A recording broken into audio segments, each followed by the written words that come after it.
तो गाइज अब तुम लोगों का जो हिंदी का है ना, बहुत टाइम से वेट था कि सर ये 2 नंबर के क्वेश्चन कब लाओगे। एंड अब बिल्कुल तुम लोग बिल्कुल सुनाने वाले थे मुझे कि भैया अब अगली वीडियो अगर हिंदी के 2 नंबर के क्वेश्चन के ऊपर नहीं आई तो फिर देखना आपका क्या होगा।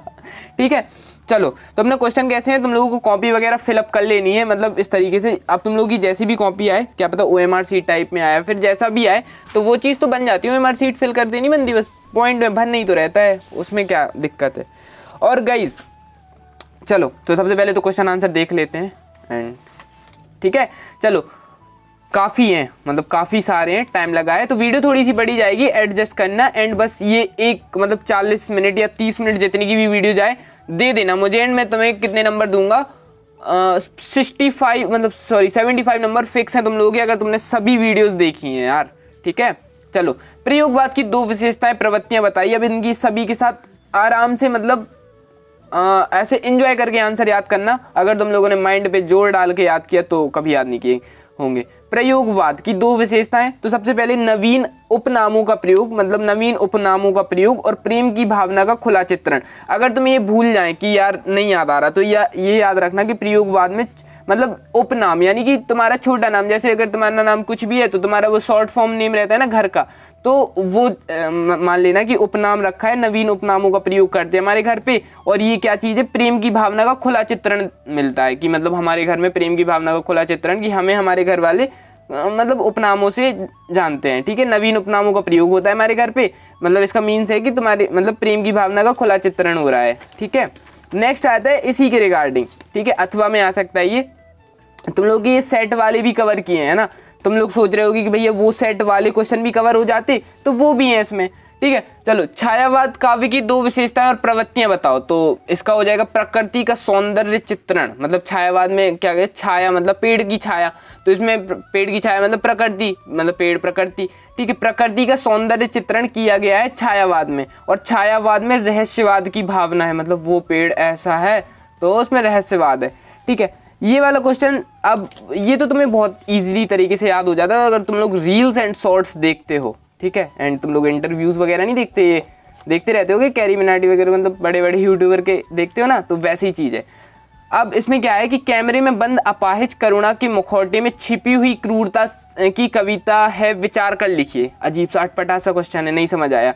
सपोज करो कि तुम्हारे सामने तुम एक ऑडियंस हो एंड तुम्हारे सामने इंटरव्यू चल रहा है, सामने एक अपाहिज व्यक्ति बैठा है एंड उसके इस तरफ एक कुर्सी अपाहिज व्यक्ति पे बैठा है, एक कुर्सी पर इंटरव्यूअर बैठा है। एंड वो तो उससे पूछ रहा कि आपको कैसा लगता है जब आप अपाहिज हैं, आप घर से बाहर निकलते हैं, आपको कैसा लगता है, आपको कैसा, आपके ऊपर लोग हंसते हैं, आपको कैसा लगता है। वो बेचारा क्या बोले, लेकिन कैमरा उसके सामने रहता है तो उसे कुछ ना कुछ बोलना पड़ता है।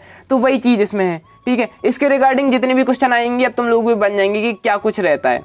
ठीक है, तो दूरदर्शन पर एक अपाहिज व्यक्ति का साक्षात्मक व्यवसायिक उद्देश्यों को पूरा करने के लिए दिखाया जाता है।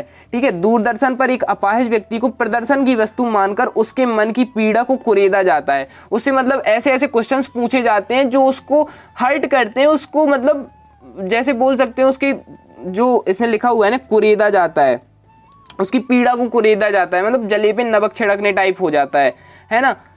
ठीक है, उसके बाद आ जाता है साक्षात्कर्ताओं को उनके निजी सुख दुख से कुछ लेना नहीं देना होता। मतलब जो उनसे पूछते हैं ना क्वेश्चन ऐसे भावुक बन के, तो फिर आपके पास तो पैसा भी नहीं होगा, तो फिर आप कैसे लाइफ को वो करते होंगे, तो उन्हें इन सबसे कोई लेना नहीं देना होता। वो लोग आज एक दिन में 100 लोगों के पास जाते हैं, सबकी बातों में कोई मतलब उन्हें किसी की पीड़ा से कुछ मतलब नहीं रहता जी। जो मीडिया रिपोर्टर्स होते हैं ना, कुछ लेना देना नहीं होता। यहाँ पर कवि के कहने का तात्पर्य है कि दूरदर्शन पर दिखाए जाने वाले अधिकतर कार्यक्रम केवल संवेदनशील को दिखावा देते हैं। मतलब सामने वाली ऑडियंस इंटरेक्ट होनी चाहिए, मतलब वो जो कुछ भी करते हैं अपनी TRP के लिए करते हैं, है ना। करते हैं ना कि ये बच्चा वायरल हो गया, वो बच्चा वायरल हो गया, भले ही उसके पास पैसे नहीं आते होंगे लेकिन उसको बड़ा चढ़ा गया। अभी तुम लोगों को पता होगा कि ऐसे कुछ हो जाते हैं ना, जैसे कच्चा बादाम वाले वो अंकल फेमस हुए थे, है ना। उन्हें स्टार्टिंग में तो सबने पैसा दे दिया था, लेकिन आज उनकी हालत कैसी है सबको पता होगा, है ना।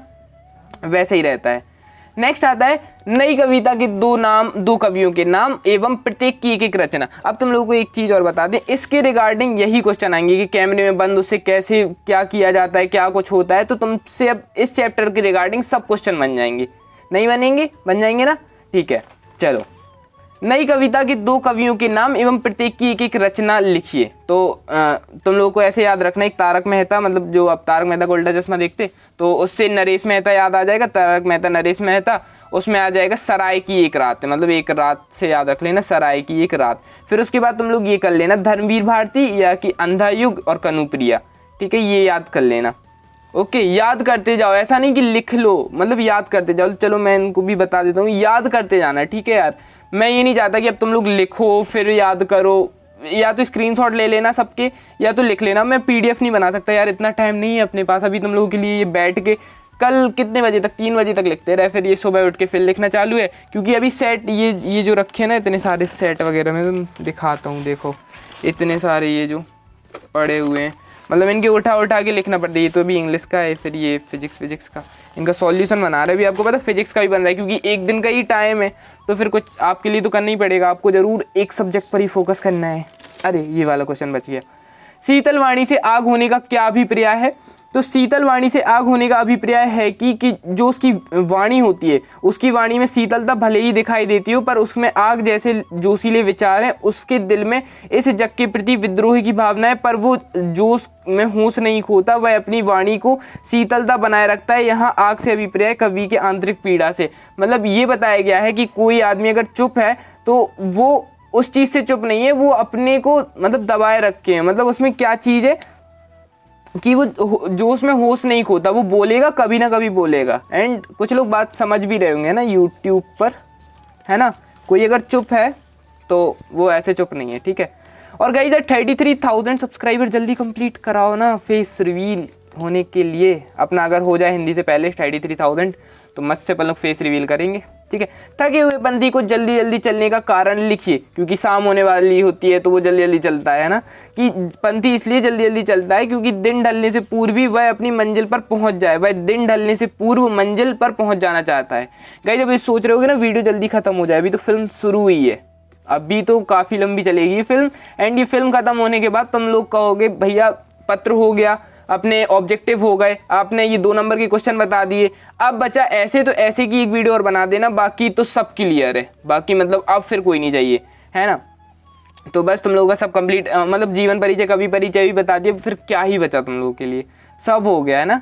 चलो, कोई 2 खंडकाव्य एवं रचनाकारों के नाम लिखिए। तो ये याद रखना है, पापा, खंडकाव्य में पापा मतलब पा और पा, ये वो वाला पापा नहीं, इधर पे पा इधर पे, मतलब पापा से स्टार्ट होता है तो पंचवटी हो जाएगा, एक पथिक हो जाएगा। पंचवटी का हो जाएगा मैथिली शरण गुप्त और पथिक का हो जाएगा राम नरेश त्रिपाठी, ठीक है।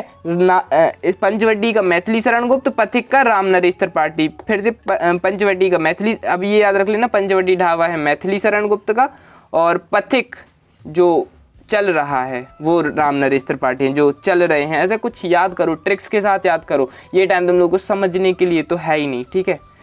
एंड जिनको याद नहीं होता उनके लिए ट्रिक्स, सब कुछ लोगों को लगेगा ये क्या पागलपंती है यार, हद है, ठीक है। और गाइज अगर पेपर टफ भी आता है, जैसे हिंदी का नहीं फिजिक्स का पेपर टफ आता है, तो तुम लोगों को एक चीज़ देखें कि अगर कोई भी फिल्म होती है ना, तुम लोगों ने देखा हो फिल्म का एंड में ऐसा हो जाता है कि हीरो के जीतने के चांस बिल्कुल नहीं होते हैं, लेकिन वो करता रहता है मेहनत, मतलब हाथ पांव मारता रहता है, एंड वो सफल हो जाता है, ठीक है। मतलब आप हाथ पांव मारते रहोगे तो कहीं ना कहीं तो पहुंच ही जाओगे, अगर आप शांत रहोगे, बैठे रहोगे तो बस हो गया खेल, ठीक है। ये वाला क्वेश्चन गलत है, ओज गुण संपन्न कविताओं के 2 प्रमुख, तो ये तुम लोग अभी गलत कर, अभी छोड़ दो इसे, ठीक है। संदेह अलंकार की परिभाषा लिखिए। तो इसमें क्या है, जब उपमेय और उपमान, ये 2 भाई हैं, जब उपमेय और उपमान में क्षमता को देखकर यह मिथ्या हो जाए, वो निश्चय नहीं हो पाता कि उपमान वास्तव में उपमेय है या नहीं। मतलब इन दोनों भाई को देख के पता नहीं चल पाता कि जो उपमान है वो उपमेय है या नहीं, तो ये जब मिथ्या बनती है तो संदेह अलंकार, जैसे रस्सी है या सांप, मतलब जब रस्सी पड़ी डले ना तो ऐसा दिखता है कि सांप तो नहीं कहीं, है ना। चलो नेक्स्ट आता है लक्षणा शब्द शक्ति, उदाहरण सहित बताइए। तो जब किसी शब्द का अमीधा के द्वारा मुख्यार्थ बोध ना हो, देखो एक शब्द है वो अमीधा, एक अमीधा गुंडे को लेके जा रहा है कि मेरी प्रॉब्लम सॉल्व करवाओ तुम, तो अमीधा को लेके गया, तो अमीधा के द्वारा मुख्यार्थ का बोध नहीं हो पाता, वो इस प्रॉब्लम को सॉल्व नहीं कर पाता, तब उस शब्द के अर्थ का बोध कराने के लिए फिर जो वो शब्द है वो अपने अर्थ का बोध कराने के लिए किसके पास जाता है, कौन सी शक्ति के पास जाता है, वो जाता है सीधे लक्षणा शब्द शक्ति के पास। मतलब पहले वो एक बंदे को ले जाता है, अमीधा वाले बंदे को, जो कि उसकी प्रॉब्लम सॉल्व नहीं कर पाता। मतलब जब किसी शब्द का अमीधा के द्वारा मुख्यार्थ का बोध ना हो, मतलब उससे अमीधा से ना हो पाए वो काम, तब उस शब्द के अर्थ का बोध कराने के लिए, जब इस शब्द के अर्थ का बोध कराने के लिए कौन सी शक्ति, जब वो शक्ति को ले जाता है तो उसका नाम क्या है, लक्षणा शब्द शक्ति। ठीक है, तो इसमें लिखा है रामू तो गधा है। ठीक है, याद हुआ। अब कभी नहीं बोलेगा कि मतलब एक अमीधा जाता है जिससे प्रॉब्लम सॉल्व नहीं होती, मुख्य अर्थ का बोध नहीं होता, तो उस शब्द के अर्थ का बोध कराने के लिए फिर वो कौन जाता है, वो शक्ति कौन है, लक्षणा शब्द शक्ति, जो मैन है। ठीक है, हीरो है लक्षणा। ठीक है, शुक्ल युग, गद्य की दो विशेषताएं बताइए। तो शुक्ल युग में क्या था कि भाषा शक्ति संपन्न हो गई थी। मतलब शुक्ल युग में जो भाषा शक्ति थी ना, वो पूरी हो गई थी, मतलब मैच्योर हो गई थी। ठीक है, मतलब जो प्रोफेशनल भाषा होती है ना, वो बन गई थी, कि भाषा शक्ति संपन्न एवं कलात्मक बनी थी। और छायावाद के संदर्भ में तर्कपूर्ण विवेचना है। ठीक है, चलो नेक्स्ट आ जाते हैं। निबंध किसे कहते हैं, ये तो या बनता होगा ना एंड। चलो, निबंध किसे कहते हैं, किन्हीं दो निबंधकारों के एवं वो, और आपको कॉपी लिखना कैसे, इसी प्रकार से। एक क्वेश्चन खत्म हुआ, लाइन खींची, इस तरफ लाइन खींची, क्वेश्चन खत्म हुआ, दी एंड कर दिया। ठीक है, ऐसे करना है। ओके, निबंध नी प्लस बंध से बना है, जिसका अर्थ है अच्छी तरह से बंधी हुई परिमार्जित रचना से, मतलब प्रोफेशनल टाइप से। दूसरे शब्दों में कहें, किसी विषय पर भलीभांति प्रतिपादन करना या परीक्षण करना निबंध कहा जाता है। ये बनता होगा एंड इसकी ट्रिक मुझे नहीं लगता बतानी चाहिए। अब निबंध और निबंधकार, कवि और कविता कौन है, महावीर प्रसाद द्विवेदी। और सीमा का रहस्य किसको पता था, बालकृष्ण भट्ट को पता था। सीमा का रहस्य किसको पता था, बालकृष्ण को पता था। ठीक है, चलो, लेखिका महादेवी वर्मा के अनुसार भक्तिन के जीवन का परम कर्तव्य क्या था। तो अगर तुम्हारा जैसे कोई भी आंसर गलत हो जाए, जैसे मेरा ये आंसर गलत हो गया था, तो मुझे सिंपली एक ऐसी लाइन काटनी है, तो जिससे ये ज़्यादा काट फीट वाला नहीं लग रहा। ठीक है, तो लेखिका के अनुसार भक्तिन के जीवन का परम कर्तव्य लेखिका को हर प्रकार से प्रसन्न रखना था। लेखिका की सेवा और उनकी मतलब जो वो क्या बोलती, प्रशंसा ही भक्तिन का परम कर्तव्य बन गया था। ठीक है, उनकी प्रशंसा और उन्हें खुश रखना ही भक्तिन का परम कर्तव्य था। ये चैप्टर से 100% एक क्वेश्चन आएगा, गारंटीड से लिख के ले लो तुम लोग। ठीक है, अगर तुम्हें और वाला क्वेश्चन है तो ऐसे और करके लिखना। ठीक है, ये तुम लोगों के सेट में भी अगर सेट सॉल्व करो तो ऐसे ही करोगे। ठीक है, चलो, द्विवेदी युग के गद्य की विशेषताएं बताइए। अब द्विवेदी युग के गद्य में कौन सी विशेषता हुई है, इस युग में गद्य के विषय साहित्य संबंधी अधिक हैं, और इस युग में गद्य की भाषा परिष्कार प्रधान है। ठीक है गाइस, लिटरली यहाँ पे बहुत ज़्यादा गर्मी लग रही है, क्योंकि इधर पे जब फैन वगैरह चलाओ तो आवाज़ आती है। अब गर्मी होने, ठंडी तक तो वीडियो बनाने में बहुत, अब गर्मियों में वीडियो बनाने में यार हालत ख़राब होने वाली है सच में, है ना। चलो, परचेजिंग पावर से लेखक का क्या अभिप्राय है। परचेजिंग पावर मतलब चीज़ें खरीदने की क्षमता होनी चाहिए। मतलब परचेजिंग पावर से अभिप्राय है क्रय शक्ति, अर्थात किसी इच्छित वस्तु को खरीदने की क्षमता। तुम किसी दुकान पे जाओ एंड तुम्हें वो चीज़ दिखे, अच्छी लगे, एंड उसके तुम्हें रेट वेट ना देखना पड़े कि यार ये कितने की है, तो तब वो होती है परचेजिंग पावर। एंड वो चीज़ होनी भी चाहिए, है ना, कि तुम किसी दुकान पे जाओ एंड तुम इतने सक्षम बन जाओ। यार आज के टाइम पे पैसा, मतलब वैसे बोल सकते कि पैसा हर चीज़ नहीं होता, लेकिन हर वो चीज़ होती है जो पैसे से होती है ना। तुम लोगों ने सुना भी होगा एंड होता भी वही है ना। संदेहवाचक वाक्य की परिभाषा और उदाहरण दीजिए। तो संदेहवाचक वाक्य वह वाक्य होते हैं जिनमें संदेह के साथ बात करते हैं और अनुमान लगाया जाता है कि वह होने की संभावना। जैसे आज वर्षा होगी, मतलब संदेह की बात करें, क्यों यार आज वर्षा होगी, हम पास हो जाएंगे ना, मतलब ऐसे नहीं, मतलब हम टॉप, मतलब हमारी 75+ बन जाएगी क्या, तो ऐसी। ठीक है, एंड यार तुम लोग टारगेट 75 का नहीं रखो अगर मुझसे पढ़ रहे हो। ठीक है, क्योंकि अगर हमसे पढ़ रहे हो तो तुम लोगों की मतलब 80+ तो मान के ही चलो। ठीक है, मैं इतना, क्योंकि मेरा टारगेट रहता है एक एवरेज स्टूडेंट को पढ़ाना एंड बहुत लो लेवल के। टॉपर को तो देखो यार कुछ ना सब बनता है उस पर, मतलब वो तो अगर उसका माइंडसेट ही एक ऐसा डेवलप्ड रहता है, मतलब वो पढ़ता है क्योंकि वो साल भर रिवीजन करता है, पढ़ता है, मेहनत करता है ना। एंड मेरा टारगेट क्या रहता है कि एवरेज स्टूडेंट, वो साल भर पढ़ता भी है लेकिन उसे भूल जाता है। वो उसने आज आंसर याद किया, जैसे आप आंसर याद करोगे, आपकी गलती नहीं, आप कल उसे भूल जाओगे, है ना। तो उन बच्चों को टारगेट करना। एंड अगर आपको भी ये प्रॉब्लम है ना कि आंसर याद करते ही भूल जाए, लिख के याद करो, बेस्ट ट्रिक है गाइज। अगर तुमने ये आंसर याद किया, तुमने लिख लिया एंड तुम्हें कभी नहीं भूलेगा, सच में। 2-3 बार लिखना पड़ेगा, एक बार लिख लिया, थोड़ा सा डाउट हो रहा, फिर से लिख लिया, आलस नहीं करना बिल्कुल से।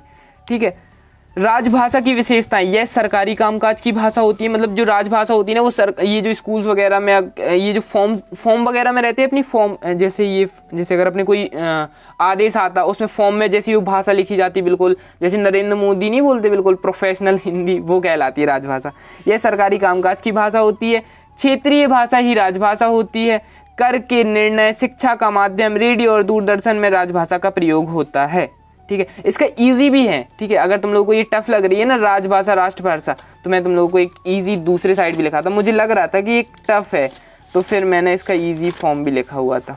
ठीक है, ये है राजभाषा। यह सरकारी कामकाज की भाषा होती है। यह शिक्षा के माध्यम में प्रयोग की जाती है। यह रेडियो दूरदर्शन में प्रयोग की जाती है। कितना इजी हो गया राजभाषा। एंड राष्ट्रभाषा भी है तो वो राष्ट्रभाषा ये रही। ठीक है, ये भी इजी है दोनों। मतलब राष्ट्रभाषा यह राष्ट्र की संपर्क भाषा होती है एवं इसका अपना साहित्य होता है। देश की भिन्न भाषाओं से इसका संबंध होता है। ठीक है, राष्ट्रभाषा जो अपन लोग बोलते हैं नॉर्मली। ठीक है, चलो अब अपन कहाँ तक पहुँच गए थे। अरे यार अभी तो काफ़ी बचा है ना। चलो, मोहनजोदड़ो की सभ्यता को लो प्रोफाइल सभ्यता क्यों कहा गया है? तो क्यों कहा गया था? इसलिए कहा गया है कि संसार के अन्य स्थानों पर खुदाई करने पर राजतंत्र को प्रदर्शित करने वाले महल, धर्म की ताकत दिखाने वाले पूजा स्थल, मूर्तियां तथा पिरामिड मिले हैं। मोहनजोदड़ो में ऐसी कोई चीज नहीं मिली है जो सभ्यता राजसत्ता धर्म के प्रभाव को दर्शाती है। इजी सा आंसर है, एक बार आएगा इस चैप्टर से, मोहनजोदड़ो वाले चैप्टर से एक क्वेश्चन तो कंफर्म है।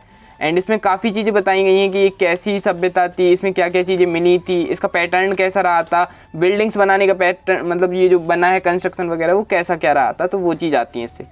संपादकीय लेखन क्या है? संपादकीय पृष्ठ को समाचार पृष्ठ का सबसे महत्वपूर्ण पृष्ठ माना जाता है।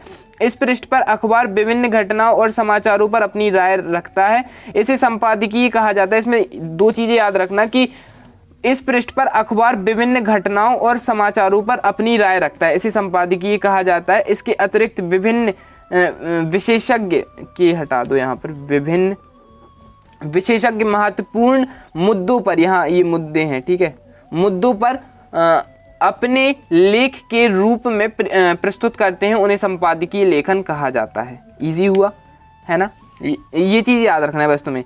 इस पृष्ठ पे अखबार विभिन्न घटनाओं और समाचारों पर अपनी राय रखता है। कौन कौन रखता है? अखबार विभिन्न घटनाएं, मतलब जो अखबार में घटनाएं आती हैं, और समाचार अपनी राय रखता है, तो ये याद रखना है, ठीक है। फिर उसके बाद आता है शब्द शक्ति। तो शब्दों में अर्थ का बोध कराने वाली या अर्थ को स्पष्ट कराने वाली शक्ति को कौन क्या कहते हैं? शब्द शक्ति। इसमें लक्षणा भी आती है एंड ठीक है, तो इसके जो प्रकार होते हैं वो भी आते हैं, है ना। चलो, इंटरनेट की प्रमुख सेवाएं एवं दोष लिखिए, एंड ये अभी तुम लोग को याद नहीं करना, ये आगे लिखा है इजी वे में, ठीक है। बड़े बड़े राजा किस पर न्यौछावर थे? तो वो न्यौछावर थे मतलब किस पर? देखो, कवि के पास प्रेम महल के खंडहर का अवशेष है। संसार के बड़े बड़े राजा प्रेम के आवेश में राजगद्दी को छोड़ने के लिए भी तैयार हो जाते हैं, है ना। ये एक चैप्टर है, तुम लोग पढ़ना जरूर, ठीक है। अब दो महाकाव्य, ये तो तुम लोगों को याद होगा, रामचरितमानस, तुलसीदास, पद्मावत, जयसी, ठीक है। बहुत इंपॉर्टेंट क्वेश्चन। इंटरनेट क्या है? अब मैं जितने भी क्वेश्चन बता रहा हूँ वो तो आप सभी को ही पता है, मुझे भी पता है कि कितने ज़्यादा इंपॉर्टेंट है ना। मेहनत लगी है ना वीडियो पे, तो बस शेयर कर देना, लाइक वगैरह। तो अब मैं इसके लिए नहीं कह रहा हूँ, क्योंकि मुझे ज़्यादा से ज़्यादा बच्चों के पास वीडियो पहुँचानी है, क्वेश्चंस पहुँचाने, क्योंकि यार ये जो रियल पेपर है, मैं नहीं चाहता कि इससे बहुत मतलब जो होने वाला है ना, अभी जितने फेल होने वाले हैं, मुझे फ्यूचर दिख रहा है कि जो बच्चे इसकी चपेट में आ गए हैं, अब क्या कर सकते हैं, जितना अपन कोशिश कर रहे हैं बस करते जा रहे हैं अपनी तरफ से। तो इंटरनेट क्या है? इंटरनेट एक औजार है जिसे सूचना, मनोरंजन, ज्ञान, संवादों के आदान प्रदान के लिए प्रयोग करते हैं। क्षेत्रीय शब्द, वह शब्द जो किसी क्षेत्र विशेष में बोले जाते हैं, क्षेत्रीय शब्द कहलाते हैं। इंटरनेट क्या है? इंटरनेट एक औजार है जिसे सूचना, मनोरंजन, ज्ञान, संवादों के आदान प्रदान के लिए प्रयोग करते हैं, ठीक है। और क्षेत्रीय शब्द क्या है? जो वह शब्द, देखो आंसर जो रहता है ना वो क्वेश्चन ही में रहता है, ठीक है, तो वो चीज़ तुम लोग कर लिया करो, ओके। वह शब्द जो किसी क्षेत्र विशेष में बोले जाते हैं क्षेत्रीय शब्द कहलाते हैं। जैसे तौलिया, गड़े, मतलब जो क्षेत्र में, अब तुम ये तो समझते होगे यार, कौन से तुम लोग CBSE वाले बच्चे हो, ठीक है, उनके रहते यार अलग रावले, उन्हें अगर ऐसी वीडियो बनाओ तो उन्हें अपनी पता भाषा ही समझ नहीं आती। एंड ये जो मैं बोलता हूँ ना, मुझे भी वही आदत हो गई है, मतलब ऐसे बोलने की, मुझे मुझे, ठीक है। बाकी ठीक है। भ्रांतिमान अलंकार, जहां प्रस्तुत वस्तु को देखकर किसी विशेष समानता के कारण किसी दूसरी वस्तु का भ्रम हो जाए। मतलब जैसे अगर आपका कोई दोस्त है एंड वो एक तरीके से चलता है एंड उसके बोलने का स्टाइल वैसा ही है, तो एंड तुम्हें, अगर तुम कहीं जाते हो, तुम अपनी स्कूल जाते हो, तुम वो दोस्त तुम्हारे कॉलोनी में रहता है एंड तुम स्कूल जाते हो एंड तुम्हें वो एक बच्चा दिखता है जो बिल्कुल उस जैसा दिखता है एंड उसमें बिल्कुल चलने का स्टाइल भी उस जैसा है, तो वहाँ तुम्हें भ्रम उत्पन्न होगा कि यार ये तो मेरे दोस्त जैसे यार लगता है। तो वहाँ है कि किसी विशेष समानता के कारण, जैसे वो वैसे चल रहा है एंड तुम्हारा दोस्त भी वैसे चल रहा था, तो दूसरी वस्तु का भ्रम हो, तुम्हारे दोस्त का जैसे चलने की आदत है उसका भ्रम हो जाए, वहाँ भ्रांतिमान अलंकार आता है। तो जैसे नाक का गोती उधर की क्रांति से, ये इससे सरल एग्जाम्पल नहीं मिला यार, मैंने पूरी किताबें छान मारी, पूरा गूगल छान लिया, लेकिन यही ठीक लगा एंड अच्छा भी है क्योंकि ज़्यादातर टीचर को पता है। सोरठा छंद क्या होता है? यह अर्धसमात्रिक छंद होता है, इसके 4 चरण होते हैं, याद रखना। सोरठा दोहा जस्ट अपोजिट होते हैं, तो अगर तुमने सोरठा याद कर लिया, दोहा याद कर लिया, तो तुम पे दोनों बन जाएंगे, ठीक है। एक कोई याद कर लिया। इसमें क्या रहता है, इसमें पहले व तीसरे में 11-11 मात्राएं होती हैं और दूसरे व चौथे में 13-13 मात्राएं होती हैं। यह दोहे का जस्ट उल्टा होता है। क्या होता है? जस्ट अपोजिट होता है। जैसे श्री गुरु चरण सरोज रज, निज मन मुकुर सुधार, वर्णव रघुवर विमल जस, जो दायक फल चार। बहुत ईजी एंड मुझे ये याद तो कर लोगे ना, ये तो बचपन से पढ़ते आ रहे हैं। टीवी में अपना शो भी आता था एंड मैं पता है इसको देख देख के पूरा पढ़ा करता था। हनुमान चालीसा चलती थी, बिग मैजिक पर आता था आई थिंक, तो उसके साथ ही चलते थे, ठीक है। नेक्स्ट आता है, और स्केच पेन का यूज़ नहीं करना। तुम लोग पूछ रहे थे भैया स्केच पेन यूज़ कर सकते हैं, तो स्केच पेन यूज़ नहीं करना है क्योंकि वो वैसे कर सकते लेकिन वो दूसरी तरफ आ जाता ना वो स्केच पेन, वो दिक्कत होती है ना। नॉर्मल पेन यूज़ करना। एंड ये यहाँ से भाग नहीं रही, ये मक्खी यार बहुत परेशान कर रही है, हट। चलो नेक्स्ट आता है, प्रसाद गुण संपन्न कविताओं की 2 प्रमुख विशेषताएं लिखी। तो प्रेम और दया की भावना, सहज भाषा। यार तुम लोगों ने एक चीज़ नोटिस करी, अगर तुम्हें कोई भी आंसर ना आए, मतलब कोई भी अगर बिल्कुल से याद ना आए, तो तुम लोग उसे मतलब प्रेम वाले टॉपिक से रिलेट कर सकते हो कि प्रेम की भावना का स्पष्ट चित्रण दिखता है। एंड अगर तुम्हें और दूसरा पॉइंट चाहिए हो तो यार तो तुम प्रकृति लगा दो या भाषा वाला लगा दो, कुछ भी रिलेटेड, बढ़िया हो जाएगा, मतलब डन, काम बन जाएगा। क्योंकि ये ज़्यादातर चीज़ फॉलो होती है एंड तुम बिल्कुल फुल्ली कॉन्फिडेंट, अगर तुमने टीचर, जैसे मेरी राइटिंग तो ख़राब है लेकिन मैं ठीक ठाक मतलब दूर दूर लिखता हूँ ऐसे गैप दे के, तो इम्प्रेशन अच्छा बन जाता है। जैसे ये कॉपी है, ठीक, कितने सही तरीके से लिखा है, मैं कौन टीचर होगा जो इसे देख के इम्प्रेस नहीं होगा, ठीक है। देखो लगाए ना टिक, ऐसे ऐसे ऐसे लगाते जाएगा, मतलब है ना, तो फिर वो चीज़ अप्लाई करना, ठीक है। चलो नेक्स्ट आता है जीवनी और आत्मकथा। तो जीवनी मतलब मान लो कि ये हूँ मैं, ठीक है, या ये हो तुम और ये है कोई महान पुरुष, ठीक है। तो जीवनी किसी दूसरे के द्वारा लिखी जाती है और आत्मकथा स्वयं के द्वारा लिखी जाती है। जीवनी किसी महापुरुष के ऊपर लिखी जाती है और आत्मकथा किसी के ऊपर भी लिखी जाती है। अब महापुरुष कौन है? महापुरुष जैसे किसी के ऊपर भी लिखो, अगर अपन लोग तुलसीदास जी के ऊपर लिख रहे हैं ना, बहुत लोग हैं, ठीक है। जीवनी अनुमानित होती है, आत्मकथा सत्य होती है। मतलब जीवनी जो अपन लोग करते हैं ना, वो अपन लोग क्या सोचते हैं कि अनुमान करके, एग्जैक्ट तो अपन को पता नहीं रहता कि क्या किसका कैसा है, तो अपन लोग अनुमान से ही लिखते हैं। और आत्मकथा सत्य होती है क्योंकि अपन को पता है कि क्या चीज़ प्रेजेंट टाइम पर है ना। जीवनी वर्णनात्मक शैली की होती है और आत्मकथा कथात्मक शैली की होती है, मतलब कथा टाइप में होती है वर्णनात्मक शैली। इसमें है कलम का सिपाही और इसमें क्या भूलूं, और मतलब और नहीं लगाना, क्या भूलूं क्या याद करूं, ठीक है। चलो ज़्यादा नहीं बचे हैं यार, कुछ पेज बचे हैं और तुम लोगों की हिंदी कंप्लीट हो जाएगी एंड तुम लोगों का खौफ बिल्कुल से ख़त्म। एंड 80 में 80 फोड़ दोगे तुम लोग, पक्का फोड़ दोगे यार। बस तुम एक बार भैया पे विश्वास तो करके देखो। 11th में परसेंट बनवाई, ठीक है, त्रैमासिक अर्धवार्षिक में परसेंट बनवाई एंड अभी भी विश्वास ना हो तो फिर गलत बात, गंदी बात, ठीक है। रेखा चित्र और संस्मरण। रेखा चित्र किसी व्यक्ति पर आधारित होता है एंड संस्मरण किसी घटना पर आधारित होता है, ठीक है। ये किस पर होता है? किसी व्यक्ति पर आधारित होता है। संस्मरण किसी घटना पर आधारित होता है। रेखा चित्र में लेखक तटस्थ रूप अपनाता है, संस्मरण में लेखक का घटना से निकट संबंध होता है। रेखा चित्र की शैली अब चित्र से है तो चित्रात्मक होती है, संस्मरण की शैली वर्णात्मक होती है ना, वर्णात्मक एवं विवरणात्मक, होती है। अशोक वृक्ष की दो विशेषताएं, तो अशोक के पेड़ की छाल दर्द निवारक होती है, मतलब पेन किलर होती है, और साथ ही यह पेट के कीड़ों को भी दूर करने के में भी सहायक साबित होती है। ठीक है, नेक्स्ट आता है नकली वृक्ष के नकली सामान के खिलाफ जागरूकता फैलाने के लिए क्या आप क्या कर सकते हैं, कोई 2 तरीके लिखिए। तो ये पूरा पॉइंट लिख दिया है ना, आप पॉइंट्स में तोड़ भी सकते हो तरीके। हम मीडिया द्वारा सभी लोगों को जागरूक करेंगे, एक पॉइंट तो ये बन गया। हम सरकार से अपील करेंगे कि वह नकली वस्तु के बारे में कानून लाए, दूसरा पॉइंट ये बन गया। अगर कोई भी दुकानदार नकली उत्पाद बेचता है तो पुलिस दुकानदार के खिलाफ कार्यवाही करेगी, ये तीसरा पॉइंट ये बन गया। तो पॉइंट्स तो अपन लोग खुद बना सकते हैं, हिंदी लिखना आना चाहिए तुम लोगों को, है ना।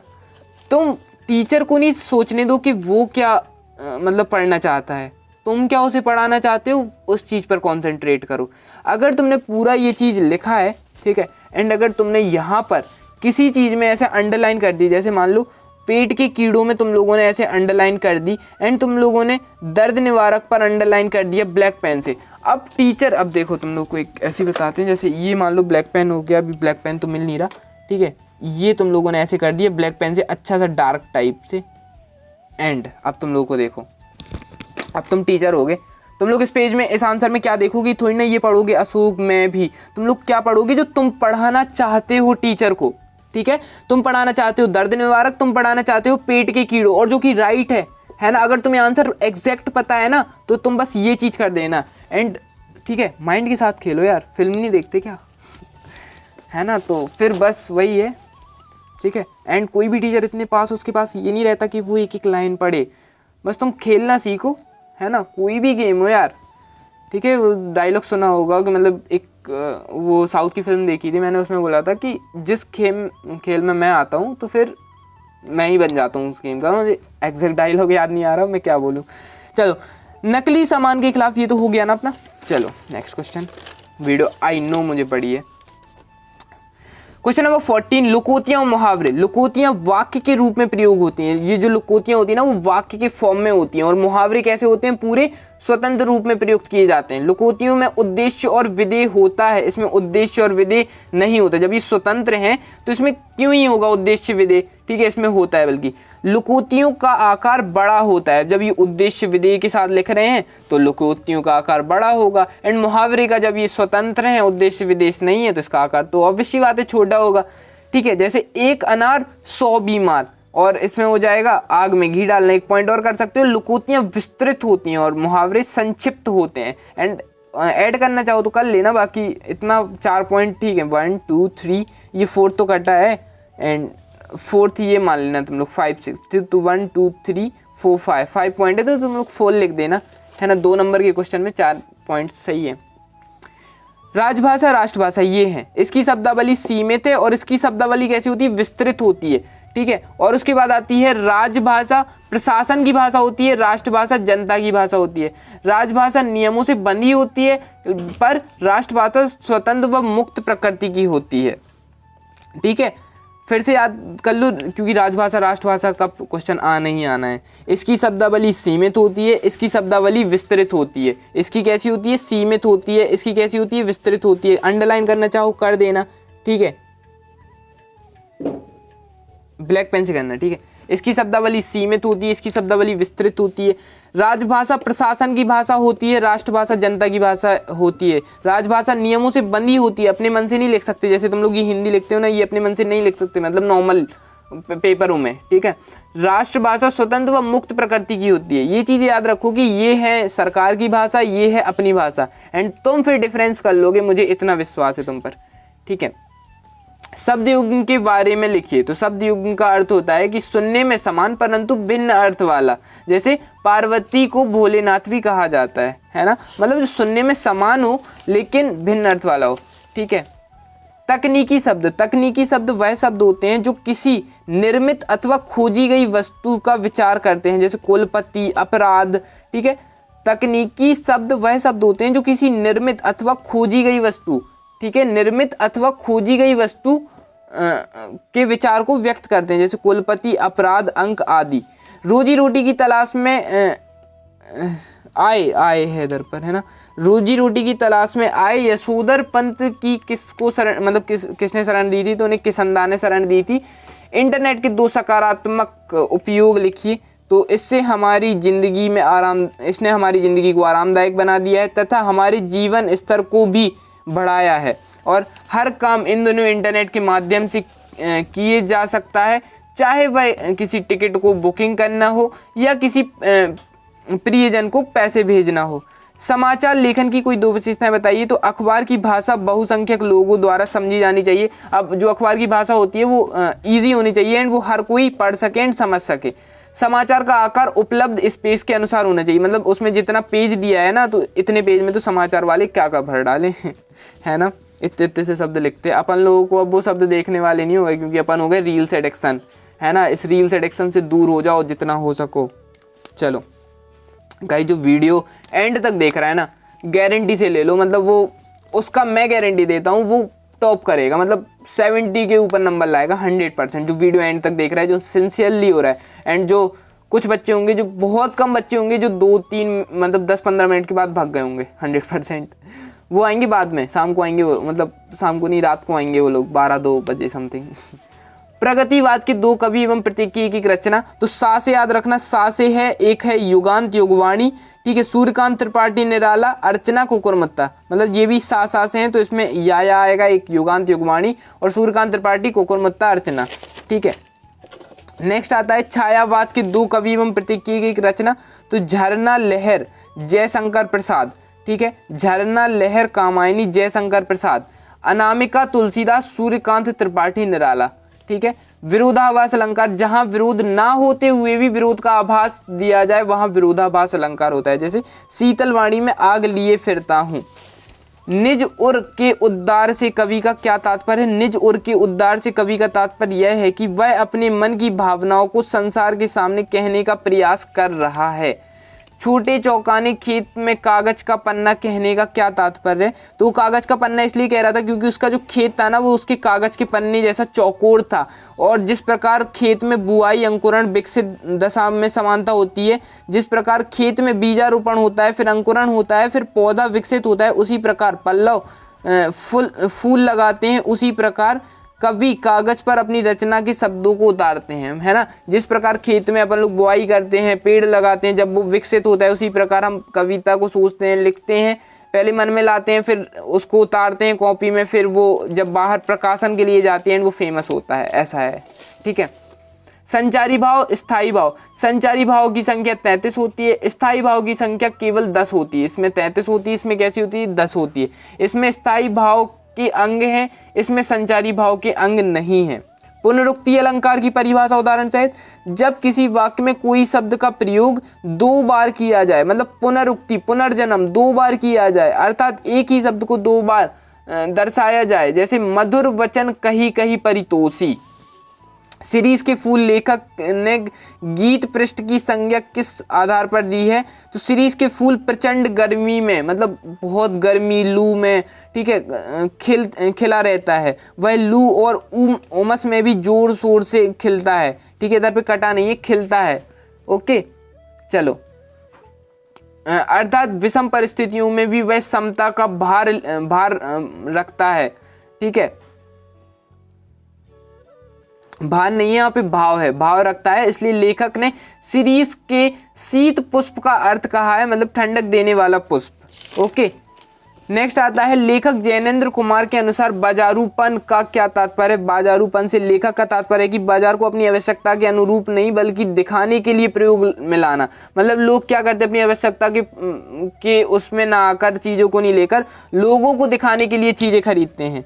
भाव पल्लवन कीजिए, दूर के ढोल सुहावने होते हैं। अब तुम लोग ये लिख सकते हो इतना सा आंसर कि जैसे शहर में रहकर पहाड़ों की सुंदरता पर हर कोई मोहित हो जाता है, लेकिन वहाँ जीवन मापन करना सच में मतलब दूर के ढोल सुहावने जैसा लगता है। जैसे मतलब कुछ शहर के बच्चे होते हैं जो सोचते हैं कि गांव में यार कितनी मस्त लाइफ होती होगी, मस्त हरियाली, पेड़ पौधे, मस्त नेचुरली हवा, एंड उन्हें नहीं पता रहता कि गर्मियों में क्या हालत होती है, जब बारिश होती है, पानी टपकता है, एंड तब क्या हालत होती है। तो वो लोग उस चीज़ से नहीं परिचित होते हैं एंड उन्हें लगता है कि वो सिर्फ वही चीज़ देखते हैं कि जब मस्त सुहावना मौसम होता है एंड वो उसी से रिलेट करते हैं गाँव को। तो इसमें वही कहा गया है कि जीवन यापन करना मतलब सच में ऐसा होता है कि दूर के ढोल सुहावने करना, कि अपन लोग शहर में रहकर पहाड़ों की सुंदरता कह सकते हैं, लेकिन जब वहाँ पर रहो मतलब ऐसे 1-2 दिन तो तुम लोग रह आओगे, लेकिन जब वहाँ पर साल भर मतलब लाइफ काटो तब नहीं कर पाओगे। एंड ये चीज़ तो अपन बता चुके हैं ना तुम्हें एक वीडियो में, ठीक है। ये आ गया राजभाषा और इसकी विशेषता ही बता दी थी अभी थोड़ी देर पहले। अब आती हैं विशेषता गुण, किनके इंटरनेट की विशेषता और गुण। अभी एक क्वेश्चन आया था ना अपना यहाँ पर, अभी अपन ने छोड़ दिया था, कहाँ गया ये, इंटरनेट की प्रमुख विशेषताएं अथवा दोष लिखिए, तो ये रहे। इंटरनेट औजार और माध्यम दोनों का कार्य करता है। इंटरनेट अश्लीलता और इसकी दोष क्या है, इंटरनेट अश्लीलता, दुष्प्रचार और गंदगी फैलाने का भी माध्यम है। इंटरनेट सूचनाओं के आदान प्रदान का बहुत अच्छा माध्यम है। इंटरनेट महंगा माध्यम है। रिसर्च का कार्य इंटरनेट ने बहुत आसान कर दिया है और इंटरनेट पर अधिक उपयोग कर बच्चे प्रकृति से दूर होते जा रहे हैं। इंटरनेट पर बटन दबाते ही विश्व भर का ज्ञान मिल जाता है, लेकिन इससे अपराध को भी बढ़ावा मिलता है। दैट्स सॉल्व, ठीक है। होप सो ये वीडियो पर मैंने जितनी मेहनत की ना, 7-8 दिन पेपर उठाए, सॉल्व करे, ये किया वो किया, 8-10 साल के पेपर मतलब 8-10 साल तो नहीं लेकिन 4 साल के पेपर उठाए, उनको इम्पोर्टेंट उठाए, वहाँ से क्वेश्चन उठाए। एंड अगर तुम सभी ने इतने क्वेश्चन कर लिए दैट इज़ इनफ गाइज, ठीक है। एंड इसके आगे तुम्हें नहीं करना है, मतलब अगर थोड़ा बहुत पढ़ना चाहो तो अपना पढ़ लेना एक्स्ट्रा क्वेश्चन। एंड जितना बताया है बस इस चीज़ को फॉलो करना। 80 में से 70+ लाओगे, 100% गारंटी है। ये टॉपर सॉल्यूशन सर ने बोल दिया, ठीक है। एंड ये चीज़ कैसा लगा कमेंट्स में बताना। Okay guys bye. एंड जिसने फुल वीडियो देखी यार, दिल से thank you so much. And #topper solution लिख देना अगर जिसने फुल वीडियो देखी। Okay bye.